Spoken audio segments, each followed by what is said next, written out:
क्या बात चल रही थी आयन? कुछ भी नहीं राधा, कुछ नहीं। मैं तो बस कृष्ण के घर वालों का हालचाल पूछ रहा था। कह रहा था कि यदि किसी सहायता की आवश्यकता हो तो निसंकोच होकर मांग ले। क्यों?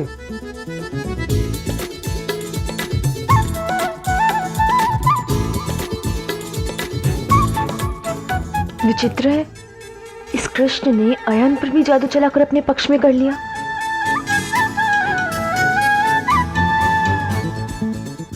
क्या बड़े भैया, राधा को सही बात बताओ ना। चलो मैं बता देता हूं। बता दिया ना, बता दिया ना सब कुछ। अब और क्या शेष है बताने के लिए? कृष्ण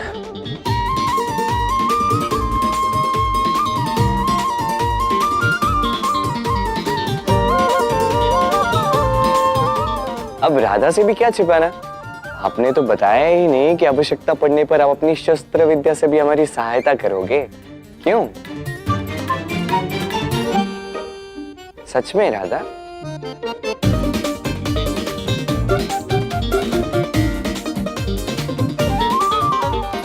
तुम आओ मेरे साथ।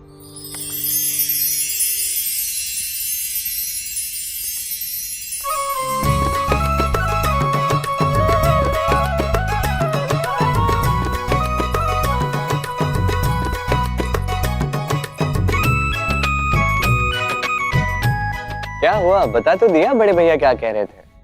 मुझे वो नहीं जानना, मुझे ये बताओ कि उस समय मैंने तुम्हारी आंखों में क्या देखा था?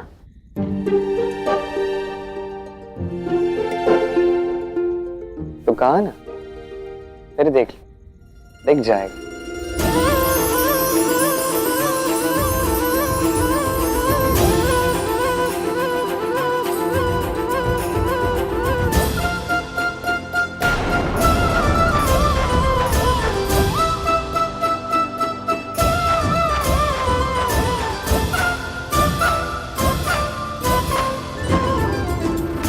अब बस भी करो, मुझे लज्जा आ रही है।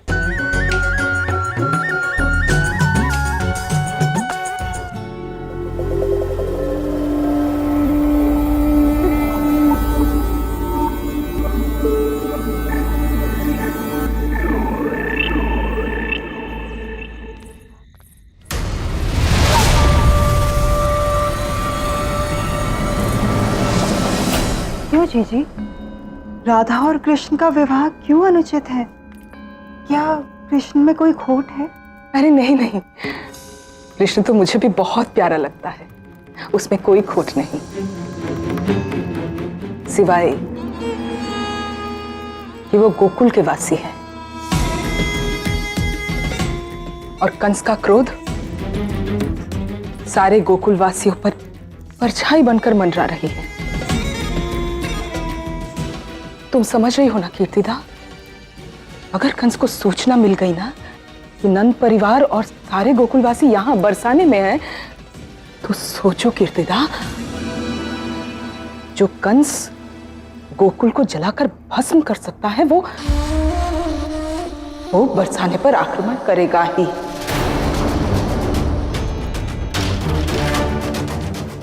और राधा और कृष्णा का विवाह हुआ तो कंस के क्रोधाग्नि का शिकार हमारी राधा भी बनेगी।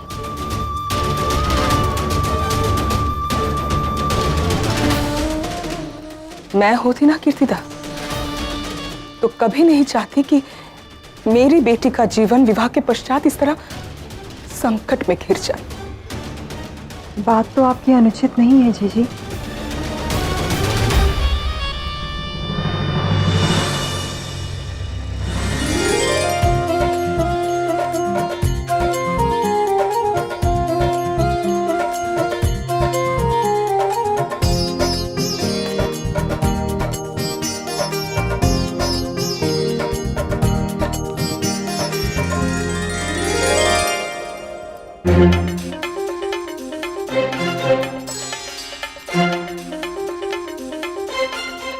प्रणाम काका। अरे आयन, तुम कब आए? बैठो बैठो, भोजन के लिए स्थान ग्रहण करो। जी।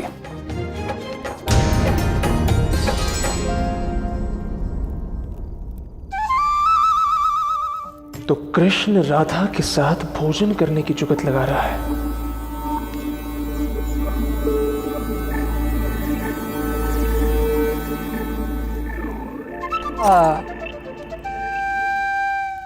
धन्यवाद कृष्ण, मेरे लिए हाल लगाने के लिए।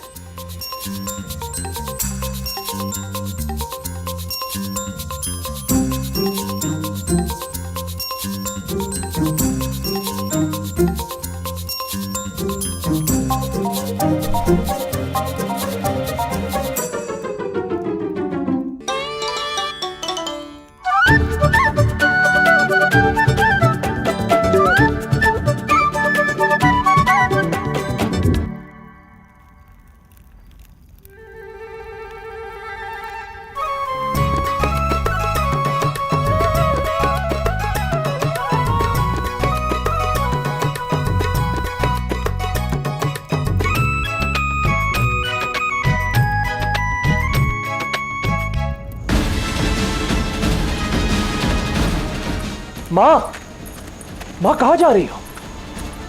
माँ रुको, माँ रुको, कहाँ जा रही हो? जंगल है वहां। क्यों इतने क्रोध में हो? भोजन भी नहीं किया तुमने। माँ क्या हुआ? बताओ मुझे। अयन जानते हो, ये जो वृषभान है ना, धनी बनकर बैठा है, यही वृषभान बरसों पहले तुम्हारे पिता से हाथ फैला के ऋण लिया था। परंतु तुम्हारे पिता शुद्ध मन, उच्च विचार वाले ब्राह्मण ठहरे। उन्होंने कभी इस ऋण का कोई प्रतिकार नहीं मांगा, और जब उसी धन से व्यापार करके वृषभान धनी बना, तो आज देखो उसको, कुम्हारों के लिए महाराज कंस का सामना कर लिया।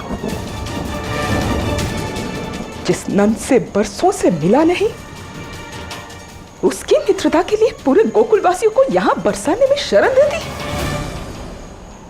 आज तक उस ऋण को चुकाने की बात उसने की ही नहीं।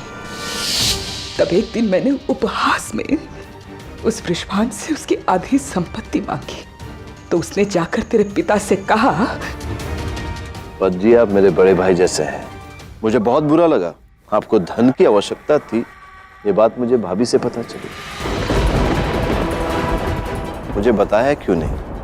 बिल्कुल पराया समझ लिया आपने मुझे। अपमान से भरे तेरे पिता ने मुझे दोषी समझा।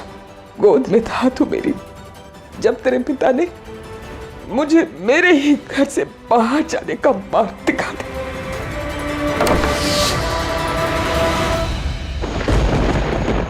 जिस बरसाने से मुझे इतने अपमान के साथ बाहर निकाल दिया गया, मैंने उसी क्षण प्रण किया था कि उसी बरसाने में एक दिन मैं राज करूंगी। और जिस वृषभान की वजह से दुधमुहे बेटे को इतना दुख सहना पड़ा, उसे एक दिन उसी की गद्दी में बिठाऊंगी।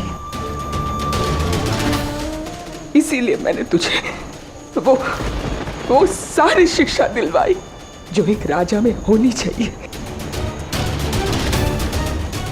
और सोचा था तेरे और राधा के विवाह की बात भी चलाऊंगी। पता नहीं ये कृष्ण बीच में कहां से आटपक पड़ा। उसने कीर्तिदा पर ऐसा चमत्कार किया कि वो उसे अपना जमाई बनाने का स्वप्न देखने लगी है। क्या? काकी ऐसा सोच रही है? मेरे होते हुए ऐसा कुछ भी नहीं होगा। उसके दिमाग से मैंने ये भूत ऐसे उतारा है ना अयन, कि दोबारा इस संबंध के विषय में सोचेगी तो उसका हृदय डर से कांप उठेगा।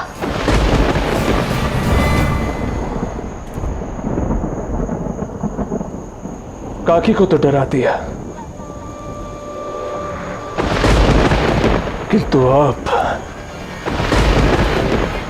उस कृष्ण को रोकना अधिक अनिवार्य है मां। उसने स्वयं मुझसे कहा है कि वो मेरी राधा से प्रेम करता है।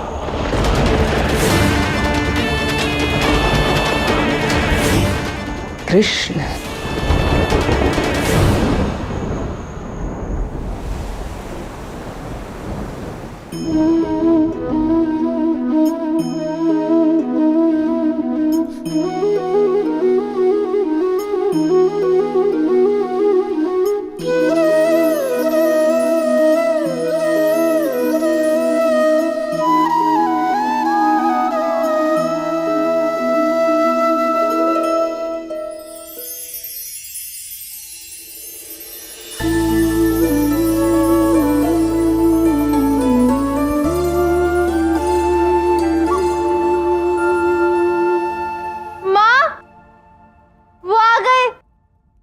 सुदेवी के ससुराल वाले आ गए।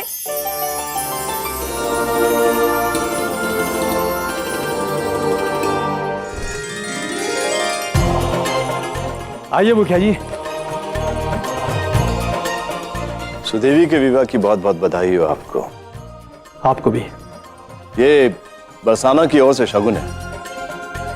और मुखिया जी, ये है सुदेवी के होने वाले वर के माता पिता।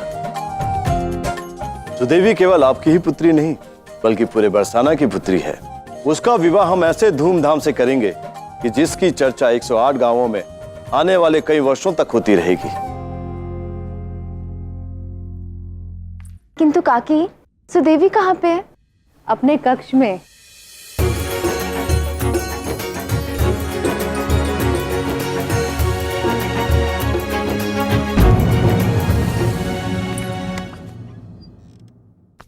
राधा, बधाई हो सुदेवी, बधाई हो। शीघ्र ही तुम किसी के मन की देवी बनने वाली हो। जानती हो, हम सब सखियां बहुत ही प्रसन्न और व्याकुल हैं। अब तो बरसाने में तो तू बस कुछ दिन की अतिथि रह गई है, उसके पश्चात तो तू अपने घर चली जाएगी। हाँ, हर लड़की को अपना मायका छोड़कर ससुराल तो जाना ही पड़ता है। वो तो है, अच्छा घर और अच्छा वर भाग्य से मिलता है।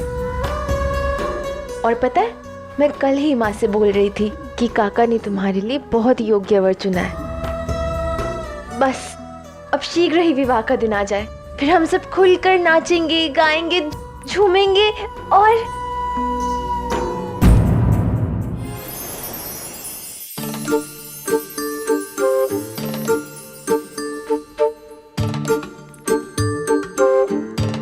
सोचो सोचो सखियों, शीघ्र सोचो, ऐसा क्या करे सुदेवी के विवाह में कि उसको अपना विवाह सदा स्मरण रहे।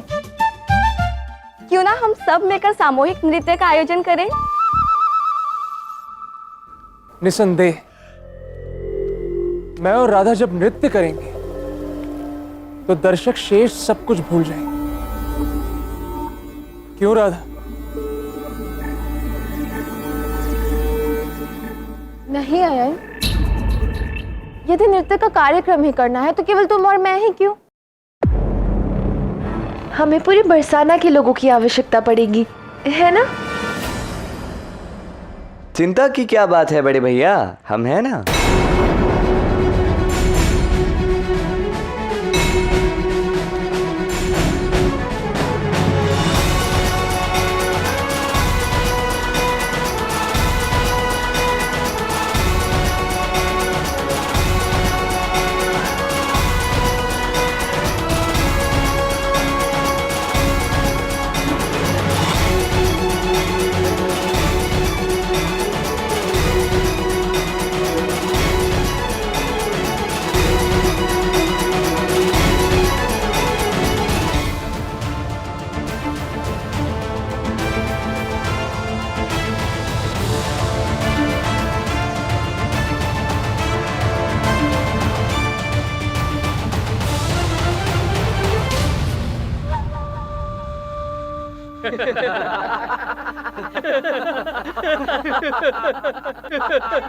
ये गाय भैंस चराने की बात नहीं हो रही,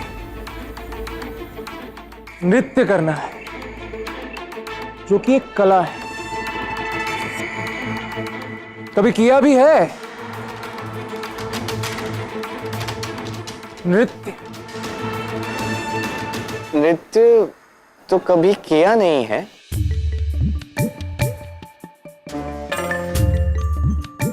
किंतु हमारे दाऊ बहुत अच्छा नृत्य करते हैं।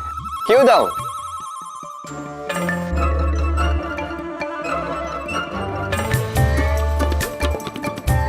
हाँ हाँ, नृत्य में तो बचपन से ही रुचि रही है मेरी। अच्छा, सुना मित्रों, इसे तो बालपन से ही नृत्य में रुचि है। अति उत्तम। कभी दर्पण में मुख देखा है अपना?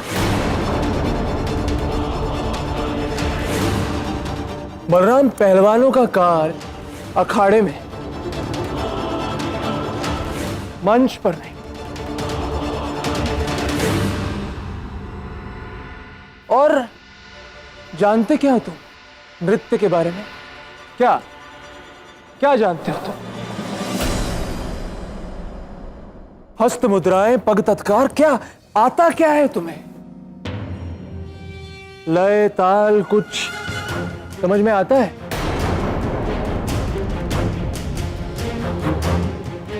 अरे जाओ बलराम, नृत्य तुम्हारे बस की बात नहीं। ये कला इतनी साधारण नहीं कि तुम इसे कर पाओ। जानते हो, इसे ऊर्ध्व हस्त चक्र मुद्रा कहते हैं और इसे कहते हैं पुष्पक मुद्रा। किंतु खेद है, तुम ये सब नहीं कर सकते। जानते हो क्यों? मैं बताता हूं। तुम्हारे ये जो हाथ है ना, ये हाथ गाय भैंसों का दूध निकालने के लिए बने, और ये पैर गौएं चराते दूर वनों में भटकने के लिए बने। ये धा नृत्य करने के लिए नहीं। एक काम करते हैं ना यार, हम भी सुदेवी के विवाह उत्सव में नृत्य प्रस्तुत करना चाहते हैं और तुम और तुम्हारे मित्र भी यही चाहते हैं। तो ठीक है, तो क्यों ना उसके पूर्व हम सब एक साथ नृत्य करके देख ही लेते हैं।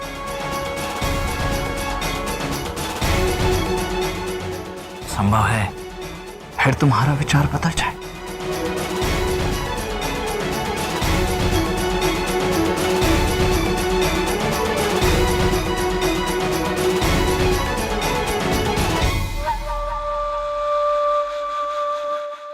चुनौती दे रहे मुझे? तो चलो मंच पर देख लेते हैं।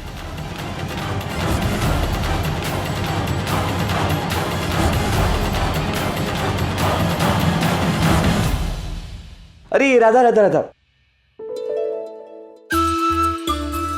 हमें भी अपने साथ नृत्य करने दो ना। नहीं, पहले नृत्य करके दिखाना होगा और इसके पश्चात ही तुम्हारे चुनाव का निर्णय लिया जाएगा। सोच लो, क्योंकि संभवतः इसके पश्चात तुम्हारे पास नृत्य के लिए लोग कम रहेंगे। क्या कह रहे हो? कुछ समझ में नहीं आ रहा। देख लो, स्वयं ही समझ जाओगी।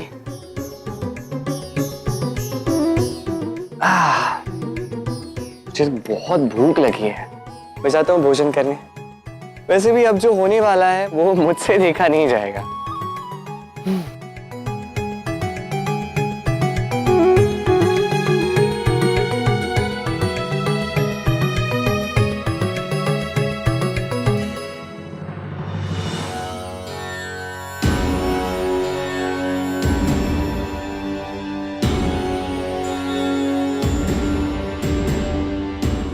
आरंभ कीजिए दाऊ। हाँ हाँ, दाऊ तनिक हम भी तो देखें कितना नृत्य आता है आपको।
ओए, ये कैसा नृत्य है तुम्हारा? पहलवान नृत्य। और ये है ऊर्ध्व हस्त चक्र।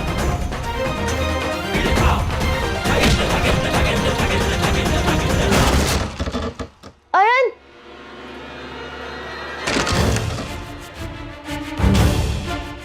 क्या हुआ, चकरा गए? हमने तो प्रेम पूर्वक कहा था अयन कि हमें नृत्य करना, और तब तुम हमारा उपहास उड़ाने लगे थे। क्या कहा था तुमने? कि दर्पण में जाकर अपना मुख देखो। अब कुछ समय बाद दर्पण में तो क्या, संपूर्ण गांव में किसी को अपना मुख दिखाने लायक नहीं रहोगे। और तुम लोग जब तक मेरा नृत्य चलेगा तब तक संगीत रुकना नहीं चाहिए। बजाओ बजाओ।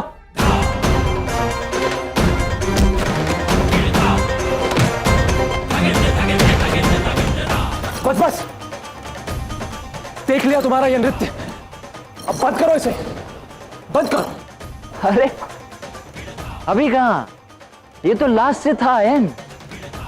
असली तांडव तो अभी शेष है। मेरी पुष्पक मुद्रा।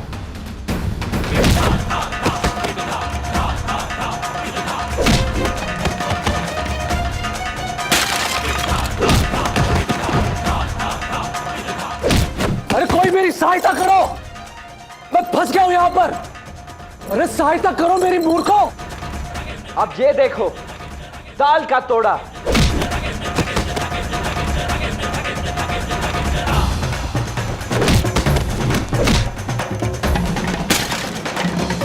यदि तांडव किसी प्रकार चलता रहा तो बरसाने में प्रलय आ जाएगी।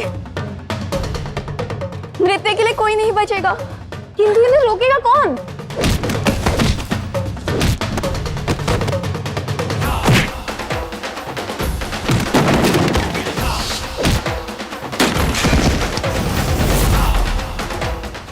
यदि दाऊ को नहीं रोका गया तो इनकी भी दुर्दशा हाट वालों की तरह हो जाएगी। दाऊ, कैसे रोको इन्हें? हाँ, अब केवल एक ही मार्ग है। कृष्ण!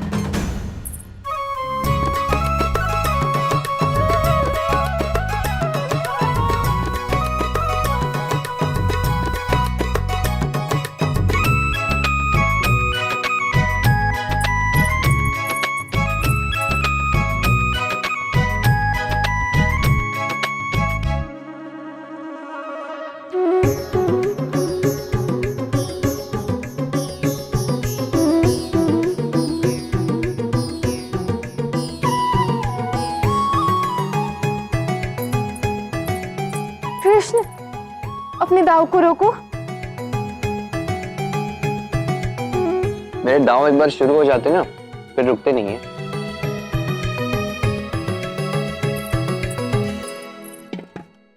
तुम समझ नहीं रहे हो, वो नृत्य नहीं कर रहे हैं, पीट रहे हैं सबको। समझना तो अयन और उसके मित्रों को चाहिए था ना। व्यक्ति की कर काटी देखकर उससे झगड़ा मोल लेना चाहिए था ना। अब मैं कुछ नहीं कर सकता। किंतु ऐसे तो वो सबकी हड्डी पसली तोड़ डालेंगे। अब मैं क्या कर सकता हूँ? मैंने तो पहले ही कहा था। अब अधिक बनो मत। तुम भी जानते हो कि केवल तुम ही उन्हें रोक सकते हो। अच्छा, ऐसा है।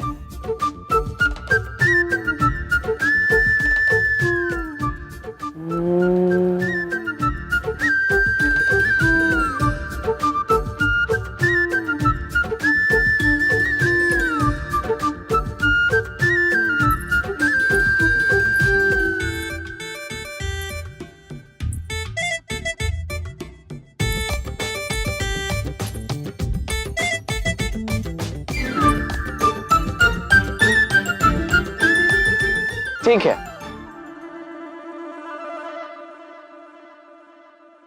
मैं दाऊ को रोक लूंगा, किंतु उसकी एक शर्त है। स्वीकार है।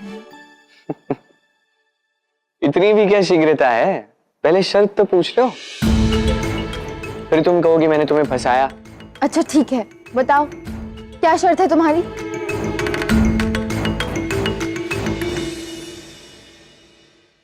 तुम्हें मुझसे मित्रता करनी होगी।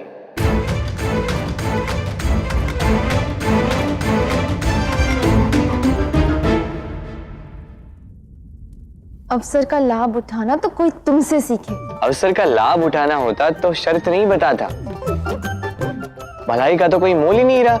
जाओ, मुझे अपना माखन खाने दो। जाओ जाओ जाओ, अपने मित्र को पिटते हुए देखो, जाओ। अभी तक तो कुछ लोगों को घर उठा के ले जाना होगा तुम्हें।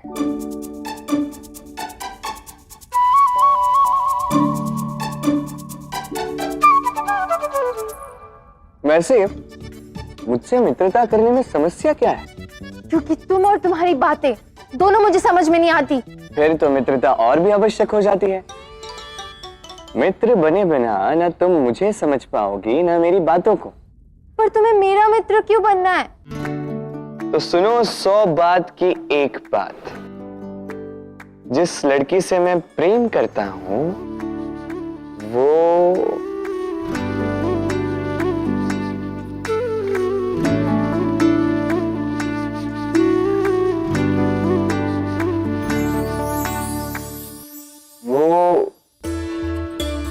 उसे मैंने वचन दिया था कि मैं सुदेवी के विवाह में उसके साथ नृत्य करूंगा।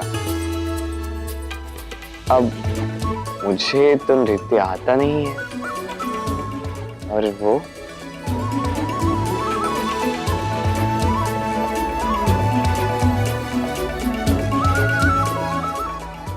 बहुत ही प्रवीण नृत्यांगना है। पर अब वचन तो वचन है ना, मुझे उसके साथ तो नृत्य करना होगा, है ना? इसलिए तुमसे मित्रता करनी थी ताकि तुम मुझे नृत्य सिखा दो। अब सिखा दो ना, मैं जीवन भर तुम्हारे उपकार नहीं भूलूंगा।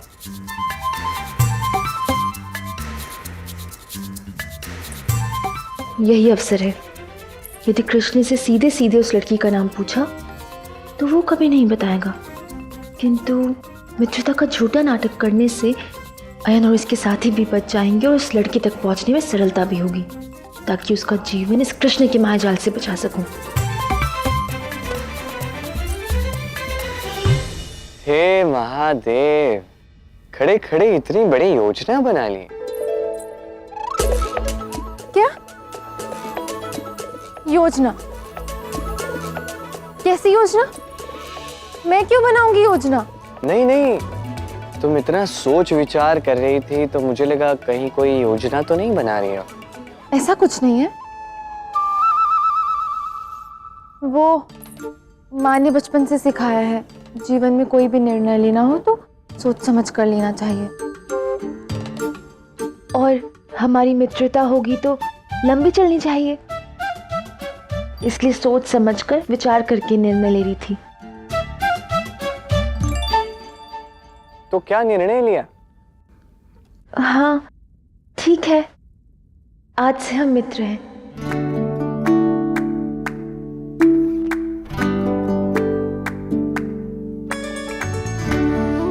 धन्यवाद राधा। अब इस मित्रता का शुभारंभ करने के लिए मिठाई नहीं तो माखन ही सही। अब मित्रता तो मित्रता होती है, मीठी नहीं तो नमकीन ही सही। क्यों?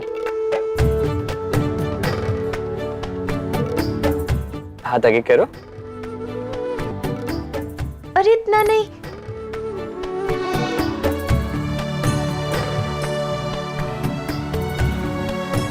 खाओ।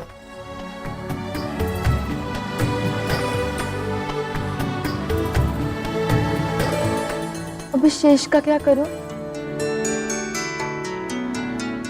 मित्र हूं तुम्हारा, मुझे खिला दो। तुम्हें?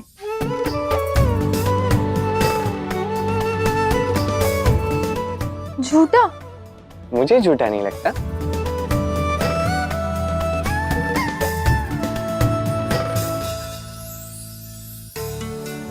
तुम जितना समय यहाँ लगाओगी उतना ही दाऊ वहां पे लोगों को मारेंगे। हाँ?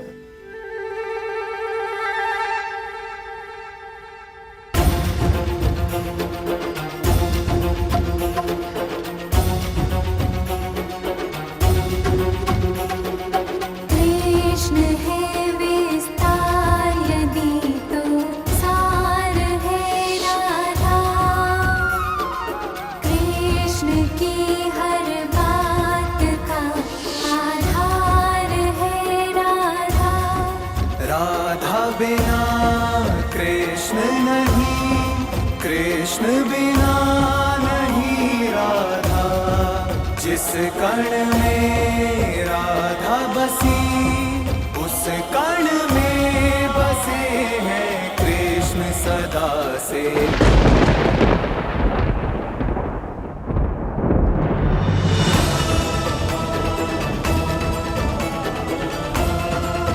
पाने को ही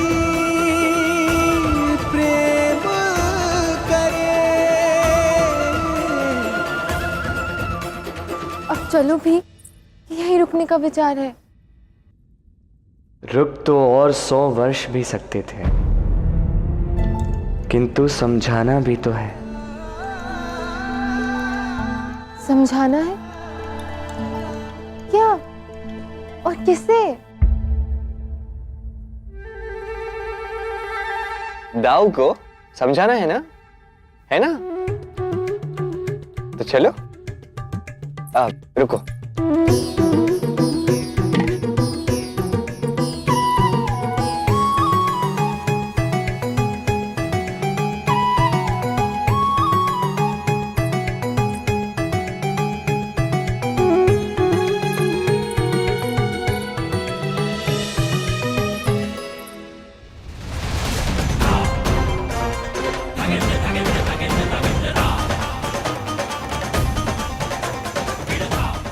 वाह दाऊ वाह, अति सुंदर। क्या नृत्य है आपका। अयन और इसके मित्र कहाँ पे हैं? वो तो बलराम दाऊ को मारने के लिए और लोगों को बुलाने गए। अब तो घमासान युद्ध होगा।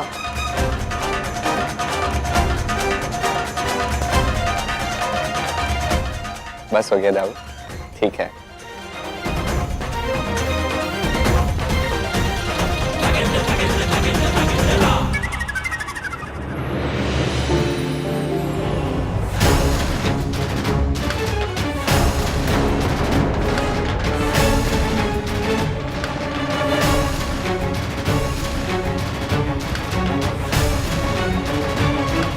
हे प्रभु।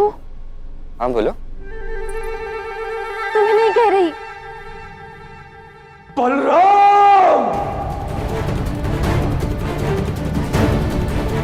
बलराम, हम तुम्हें छोड़ेंगे नहीं। तो आओ ना, पहले हाथ पकड़ के तो दिखाओ, छोड़ने की बात तब करना।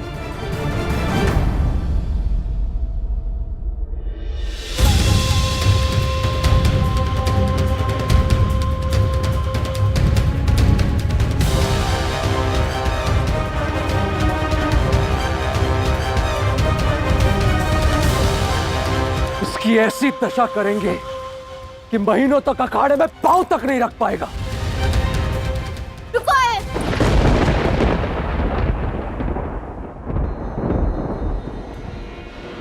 तुम बीच से हट जाओ राधा। अब हम नहीं रुकेंगे। इसने नृत्य के नाम पर अपनी पहलवानी दिखाई है, छल किया है हमारे साथ। हाँ राधा, केवल प्रसाद से तुम्हारे मित्र का मन नहीं भरा है, पूरा महाभोग खाकर जाना चाहता ही है। हट जाओ मध्य में से। तो मैं एक क्षण रुकिए दाऊ। और तुम भी अयन, मेरी बात सुनो, दोष तुम्हारा है।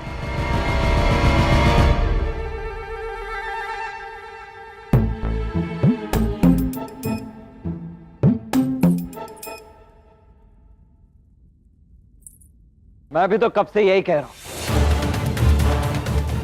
कि दोष इनका है।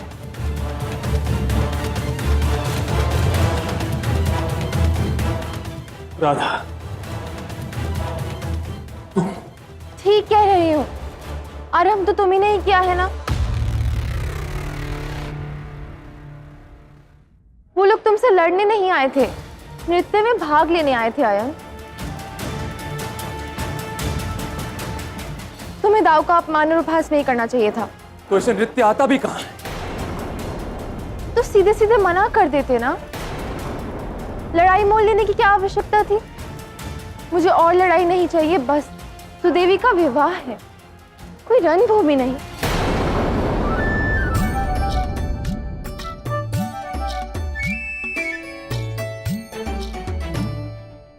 राधा, तुम इस धूर्त कृष्ण और उसके मित्रों का साथ दे रही हो।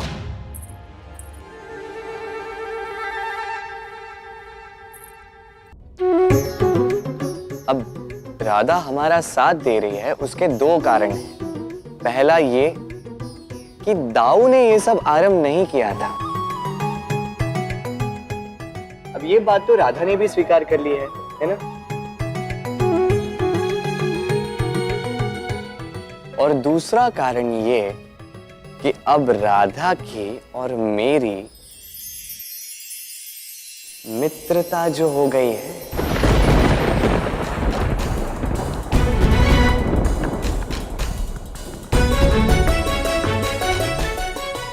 क्यों राधा, बताओ बड़े भैया को, अब तो हम मित्र हो गए हैं ना? राधा, तुमने इससे अयन, मैंने कृष्ण से मित्रता कर ली है। अब एक ही गांव में रहकर आपस में बैर पालने का क्या अर्थ? मेरी मानो तो तुम भी कृष्ण से मित्रता कर लो।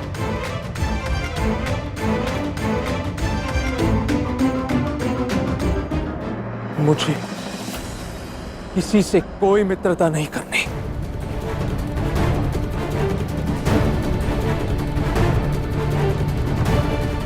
किसी भी मूल्य पर नहीं।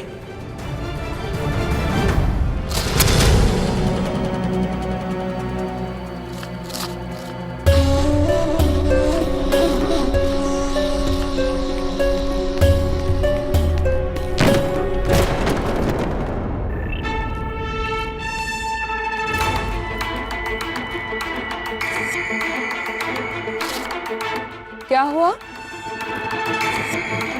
मुंह तो ऐसे बनाकर रखा है जैसे किसी काली बिल्ली ने मार काट दिया। काली बिल्ली नहीं मां, वो कृष्ण।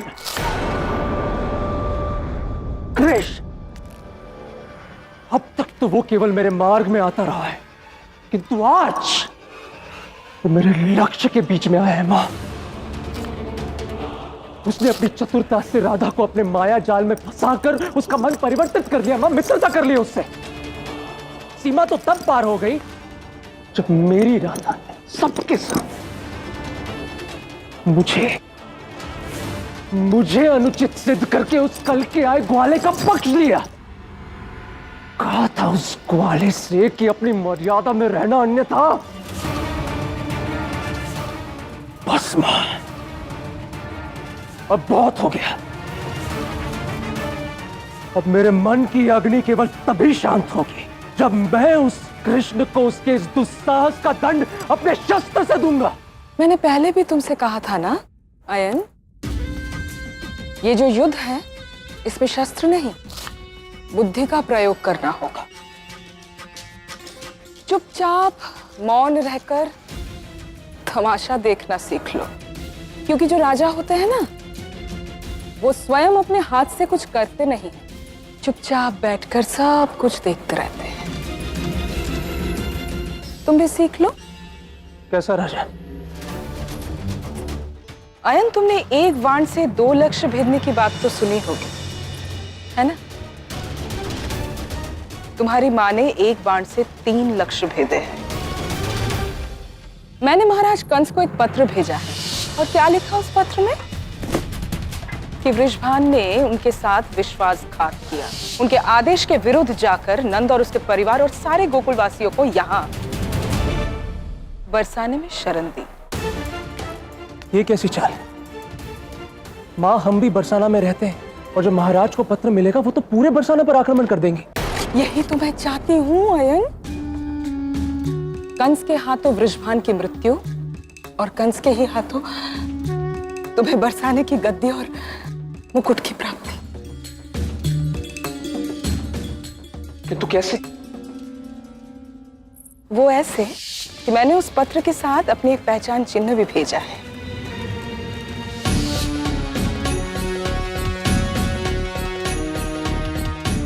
उस सिक्के का दूसरा भाग मेरे पास है, देखो। महाराज कंस जब बरसाने पर आक्रमण करेंगे और सारे गोकुलवासी उन्हें मिल जाएंगे, तब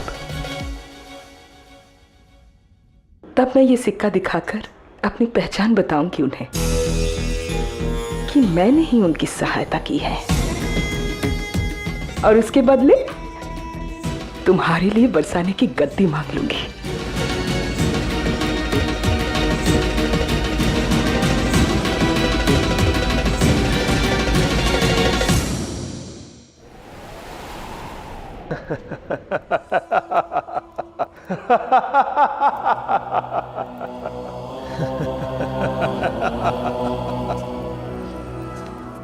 मूर्खता, बहुत बड़ी मूर्खता की मैंने कि ये मान बैठा कि गोकुल वासियों के साथ साथ कृष्ण भी मृत्यु को प्राप्त हो गया।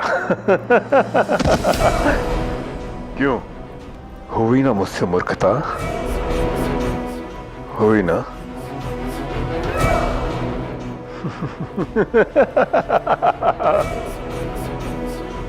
कितने अभिमान और विश्वास के साथ मैंने देवकी के सामने दावा किया था कि आकाशवाणी गलत सिद्ध हुई।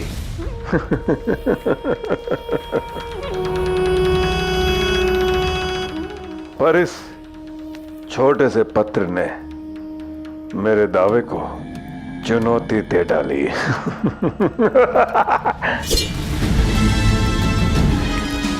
क्यों?